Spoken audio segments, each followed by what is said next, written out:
একবার একটা গ্রাম উদাসনগরে রাজেশ নামের একটা ছেলে থাকতো, যে পড়াশুনোতে অনেক ভালো ছিল। ওর বাড়ির লোকেরা ওকে উচ্চশিক্ষার জন্যে গ্রাম থেকে বাইরে পাঠিয়ে দেয়। কিছুদিন পর ওই গ্রামে একটা তান্ত্রিক আসে, যে গ্রামের বাচ্চাদের মেরে ওদের বলি দিত। গ্রামে বাচ্চাদের সংখ্যা কমতে থাকে, যার থেকে গ্রামের লোকেদের ওর ওপরে সন্দেহ হয়, আর গ্রামের লোকেরা ওর ওপরে নজরদারি শুরু করে। একদিন গ্রামের লোকেরা ওকে একটা বাচ্চার বলি দিতে দেখে ফেলে, আর তান্ত্রিককে মেরে ফেলে, আর ওর শরীরকে জঙ্গলে ফেলে দেয়। মরার সময় তান্ত্রিক ওদের থেকে প্রতিশোধ নেবার প্রতিজ্ঞা করে। তোমরা আমাকে মেরেছ শয়তানরা, আমি এই জিনিসের প্রতিশোধ নেব।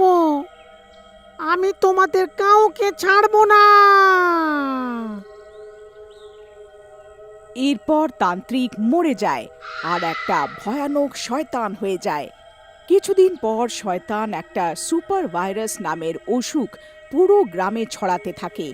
যে কেউ লোকের ভেতরে ওই ভাইরাস যায়, ওর কাশি, সর্দি আর শ্বাসকষ্টের অসুবিধা হয়। আর ওর শরীরে মোটা মোটা ঘায়ের সাথে সাথে শরীর নীল হয়ে যায়, আর কিছুদিনের মধ্যে সে মরে যায়। গ্রামের লোকেরা ভয়ের চোটে এক ডাক্তারের কাছে যায়। আরে ডক্টর, দেখুন আমার এটা কি হয়ে গেছে। মুখে মোটা মোটা ঘা হয়ে গেছে, আর এই পাও নীল হয়ে গেছে।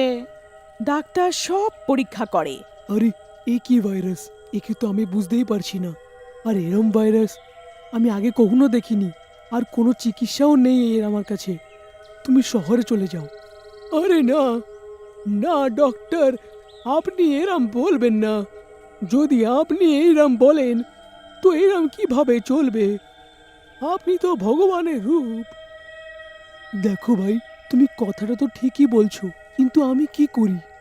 আমি সত্যি এই রোগের ব্যাপারে জানতে পারছি না, কি এটা কি আর কিরম ভাইরাস এটা। হ্যাঁ, তোমরা যদি চাও তো একটা কাজ করতে পারো। হ্যাঁ হ্যাঁ ডাক্তার, আপনি যেরামই বলবেন আমরা সেরামই করব। তো আপনারা এক কাজ করুন, এই মাস্ক পরে নিন, আর যতক্ষণ সম্ভব একে অপরকে থেকে না কথা বলুন না দেখা করুন। এরপর রাজেশ যখন নিজের পড়াশোনা শেষ করে গ্রামে ফেরত এলো, তো ওর পুরো গ্রামে আগের মতন লাগলো না। সব একের অপরকে সাথে কথা বলছিল না, আর গ্রামে অনেক নিস্তব্ধতা আর বিকট পরিস্থিতি ছিল।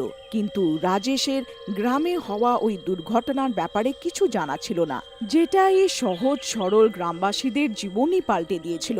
রাজেশ নিজের মনে মনে অনেক খুশি হচ্ছিল। আরে বাহ, নিজের গ্রামে এসে কত ভালো লাগছে। আহ, ওই পিপলের ছাও, ওই সুন্দর গ্রাম, ওই সুন্দর সহজ সরল লোক। আজ তো মা বাবাকেও দেখব, অনেক দিন পরে দেখব। কি জানে কেরম আছে ওরা। আজ তো মজা এসে যাবে। তখনই সে ওখান থেকে রামু কাকাকে যেতে দেখে। আরে রামু কাকা, প্রণাম নিও। আর কিরম চলছে সব? সব ঠিক আছে তো? সব ঠিক আছে, কিন্তু তুই এখানে কি করছিস? বেরিয়ে যা এই গ্রাম থেকে রাত হওয়ার আগে।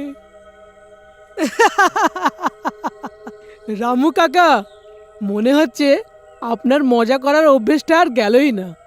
কেন ভয় পাওয়াচ্ছ? বাচ্চার প্রাণ নেবে নাকি? হ্যাঁ বেটা, আমার কাজ ছিল বোঝানোর, আগে তোর ইচ্ছে। এইরম বলে রামু কাকা ওইখান থেকে চলে যায়, আর রাজেশ নিজের বাড়ি পৌঁছায় আর নিজের মা স্বপ্নাকে জিজ্ঞেস করে।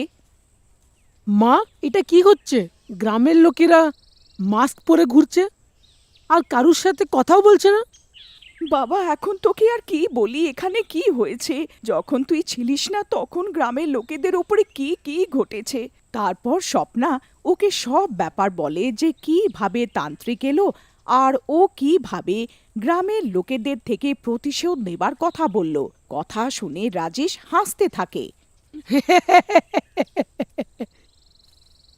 কি মা, তুমি এখনকার সময়তেও এই তান্ত্রিক আর ভূত প্রেতের কথায় বিশ্বাস করো?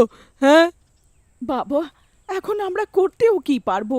যা সামনে দেখেছি, আর অনেক জায়গায় তো সায়েন্সও ফেল হয়ে যায় ভগবানের সামনে। মা, এখন তুমি যাই বলো আর করো, আমি মানবো না। আর এমনিতেও আমি ডাক্তার, এইসব কথা মানি না। সেই রাতেই একটা গ্রামের লোকের শরীর খুব খারাপ হয়ে যায়, আর সে ডাক্তারের কাছে যায়। তখনই রাজেশ এসে যায়। দাঁড়াও, আমাকে দেখতে দাও, ব্যাপারটা কি? আমিও একটা ডাক্তার। তারপর গ্রামের লোকেরা দাঁড়িয়ে পড়ে, আর রাজেশ রুগীকে দেখে। রুগীর অবস্থা খারাপ থাকে, আর ওর নিঃশ্বাস জোরে জোরে চলতে থাকে। ও যন্ত্রণায় তড়পাতে থাকে। ওর শরীরে মোটা মোটা ঘা হতে থাকে। শরীর নীল হয়ে যেতে থাকে। ও অনেক ভয়ানক দেখতে লাগে, আর ওর আওয়াজও বদলাতে থাকে। আরে, মরে গেলাম রে। আহ, আহ, আমাকে মেরে দাও ডাক্তার। আহ, অনেক আহ, অনেক ব্যথা করছে। আহ, আহ, আহ, আমাকে মেরে দাও। আহ। এর আগে কি রাজেশ কিছু করত? ও মরে যায়। এটা দেখে রাজেশের অনেক মন খারাপ করে, আর গ্রামের লোকেদের রক্ত নিতে আর টেস্ট করার জন্য বলে। রাজেশ ওই রুগীর রক্ত একটা টেস্ট কিটে নেয়, আর ওই দিন ও শহরে চলে যায়। ও শহরে গিয়ে ওটা টেস্ট করে, আর একটা মাইক্রোস্কোপের সাহায্যে রক্তের স্যাম্পলকে দেখে। ওইখানে আরও একটা ডক্টর থাকে। ও মাই গড, এইটা কি? What happen doctor Rajesh? আপনি এরম কি দেখে নিলেন এই স্যাম্পলে? এই নিন ডাক্তার, আপনিও দেখুন। অন্য ডক্টরও মাইক্রোস্কোপ দিয়ে ওই ব্লাড স্যাম্পলটা দেখে। ওই স্যাম্পলে রেড ব্লাড সেলের জায়গায় তান্ত্রিকের অনেকগুলো মাথা ঘুরতে থাকে, যেটা মরে গিয়ে থাকে। অন্য ডক্টরও অনেক ভয় পেয়ে যায়, আর রাজেশকে এই ব্যাপারে জিজ্ঞাসা করে। রাজেশ, এ কি পেশেন্টের স্যাম্পল? এতে তো রেড ব্লাড সেলই নেই। রেড ব্লাড সেলের জায়গায় কোনো ইনসানের ছোট্ট ছোট্ট মাথা ঘুরছে ব্লাডে। তারপর রাজেশ অন্য ডক্টরকে এই ব্যাপারটা বলে, যেটা ওর মা ওকে বলেছিল। দেখো রাজেশ, এমনিতে তো আমি এইসব অন্ধবিশ্বাসের কথায় মানি না, কিন্তু অনেক জায়গায় আমাদের সায়েন্স ফেল হয়ে যায়। কেননা যেরমই জগতে ভগবান আছে, সেরমই শয়তানও আছে। তোমাদের সমস্যার সমাধান কোনো অন্য তান্ত্রিক কিংবা ফকিরই করতে পারে। তারপর রাজেশ ওই স্যাম্পলটা সাথে নিয়ে নেয়, আর গ্রামের দিকে চলে যায়। যেই রাজেশ গ্রামের কাছে পৌঁছায়, ও ওই তান্ত্রিকের ভূত, যে কি শয়তান হয়ে গিয়ে থাকে, তাকে দেখতে পায়।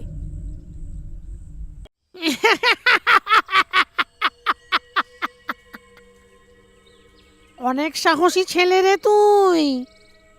তুই এ সুপার ভাইরাসকে চিনে ফেললি, কিন্তু তুই ভুল করে ফেললি। এখন তোকে মরতে হবে। দেখো, তুমি যে কেউই হও না কেন, আমি তোমাকে ভয় পাই না। আর এমনিতেও তোমার ব্যাপারে আমার মা আগেও সব কিছু বলে দিয়েছে, যে তুমি গ্রামের বাচ্চাদের কিভাবে মেরে ফেলতে। তারপর গ্রামের লোকেরা মিলে তোমাকে কিভাবে মেরে ফেললো। এরই প্রতিশোধ নিচ্ছি।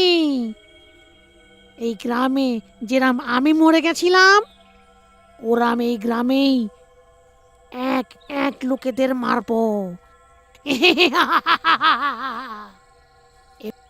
এমনিতেও তোমার মাকেও সুপার ভাইরাস নিজের শিকার বানিয়ে নিয়েছে। এইটা শুনে রাজেশ নিজের বাড়ির দিকে দৌড়ায়। রাস্তায় ও একটা সাধুকে দেখতে পায়। ও সাধুর কাছে যায়, আর ওনাকে সব ব্যাপার বলে। বেটা রাজেশ, এই সুপার ভাইরাস থেকে মুক্তি পাওয়ার জন্যে তোমাকে ওই তান্ত্রিকের লাশকে গঙ্গা জল দিয়ে ধুইয়ে পূর্ণিমার দিন পোড়াতে হবে। তবে ওই তান্ত্রিক এই প্রেত লোক থেকে ছাড় পাবে। তারপর ওই দিন গঙ্গা জলকে সব লোকেদের খাওয়াতে হবে, যাতে ওই সুপার ভাইরাস থেকে ঠিক হয়ে যেতে পারে। হ্যাঁ বাবা, আমরা এরামই করব, কিন্তু আপনাকে আমাদের সঙ্গ দিতে হবে। তারপর সাধু আর রাজেশের বাড়ি পৌঁছায়, যেখানে রাজেশের মায়ের ওপরে সুপার ভাইরাসের অ্যাটাক হয়ে গিয়ে থাকে। কিন্তু সাধু ওকে গঙ্গা জল খাওয়ার জন্যে দেয়। গঙ্গা জল খাওয়ার পরে ওর মা ঠিক হয়ে যায়। তারপরে সাধু আর রাজেশ তান্ত্রিকের লাশ খোঁজার জন্যে জঙ্গলে যায়। জঙ্গলে ওরা তান্ত্রিকের লাশ দেখতে পায়। যেই ওরা দুজন তান্ত্রিকের লাশের কাছে যায়, ওই শয়তান ওইখানে এসে পড়ে আর সাধুকে দেখে আর রেগে বোম হয়ে যায়। বদমাইশ, তো তুই আমার তন্ত্র সাধনাতে আগেও বাধা সৃষ্টি করেছিস, আমি তোকেও জ্যান্ত ছাড়বো না।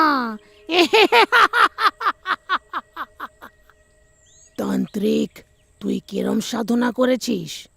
তুই তো বাচ্চাদের হত্যা করতিস, ওদের বলি দিতিস। তুই তো তোর কর্মের ফলও পেয়েছিস। আর দেখ, সেরম ভাবে আজ পূর্ণিমাও আছে। আজ আমরা তোর এই সুপার ভাইরাসের থেকে গ্রামের লোকেদের মুক্তি পাইয়ে দেব। এই শুনে তান্ত্রিকের শয়তান সাধুর উপরে আক্রমণ করে দেয়। দুজনের মধ্যে ভয়ানক যুদ্ধ হতে থাকে। এরই মধ্যে সুযোগ দেখে রাজেশ ও শরীরের উপরে গঙ্গা জল ছড়িয়ে দেয়। গঙ্গা জল পড়তেই শয়তান হওয়া তান্ত্রিক তড়পাতে শুরু করে, আর তখনই সাধু ও নিজের শক্তি দিয়ে ওর শরীরে আগুন লাগিয়ে দেয়। তান্ত্রিকের শরীর আর ওর প্রীত দুজনেই পুড়তে থাকে। রাজেশ বেটা, এখন তুমি এক কাজ করো, এই গঙ্গা জল নদীর জলে মিশিয়ে দাও, আর গ্রামের লোকেদের বলো এই জল খেয়ে নিক। যেই ওই লোকেরা ওই জলটা খেয়ে নেবে, ওই সুপার ভাইরাসের ক্ষোভ থেকে বেঁচে যাবে আর ঠিক হয়ে যাবে। রাজেশ সেরমই করে। ও গঙ্গা জলকে নদীর জলে মিশিয়ে দেয় আর গ্রামের লোকেদের ডেকে আনে। এরপর গ্রামের লোকেরা জল খেতে থাকে আর ঠিক হতে থাকে। আমি ঠিক হয়ে গেছি, সুপার ভাইরাস বেরিয়ে গেছে আমার শরীরের থেকে।